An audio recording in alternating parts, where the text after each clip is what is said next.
Today on Animal Fact Files, we're talking about trumpeter swans.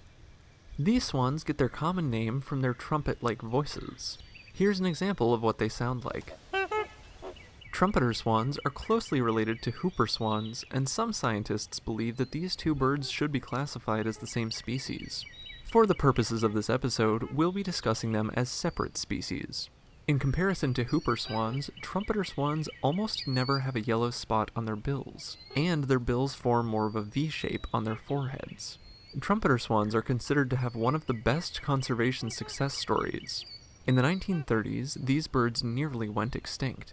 Due to overhunting, there were fewer than 100 individual swans known to be living south of the Canadian border. Protections were put in place, and today these swans number more than 60,000 across their range. The trumpeter swan's current range is more fragmented than their historic range, but they're still making a comeback. Their biggest threats today include accidental hunting through mistaken identity with tundra swans, as well as habitat loss.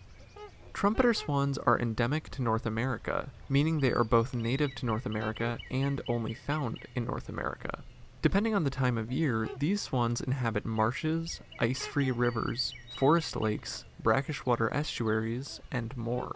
In general, they need about 100 yards of open water from which to take off for flight. Trumpeter swans migrate southward for the winter in family groups numbering 2 to 25 individuals. In spring, they'll return to nesting grounds for the breeding season. Trumpeter swans remain with the same partner until one of the pair dies. Between the ages of 2 and 4, a pair will begin forming bonds, though they likely won't start nesting for at least a year. Trumpeter swan nests are large piles often built on muskrat and beaver lodges, or islands of vegetation. These are reused year after year. A female will lay 4 to 6 eggs and spend just over a month incubating them. The male may help with incubation duties, but the female is believed to do most of the work. The hatchlings are able to swim within their first day of life, but they'll continue to return to the nest during the night or when it becomes too cold. It takes about 3 to 4 months before they begin to fly. In the wild, trumpeter swans may live to be more than 20 years old. Trumpeter swans are most vulnerable to predation when they're young, even though their parents aggressively defend them. Predators to trumpeter swans include bears, coyotes, ravens, raccoons, bald eagles, falcons, and more.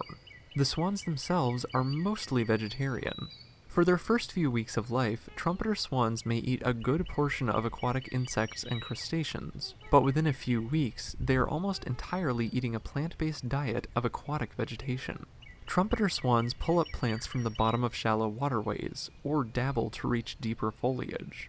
In the winter, these birds may take more terrestrial plants, such as berries. Trumpeter swans are often cited as the largest living waterfowl, though this title is also often given to the similar-sized mute swan, who can be heavier than trumpeter swans. What do you think? Male trumpeter swans are larger than females, but on average these birds weigh 25 pounds and have 8-foot wingspans. For more facts on trumpeter swans, check out the links in the description. Thank you to Miss Aussie for today's request. Give a thumbs up if you learned something new today, and thank you for watching Animal Fact Files.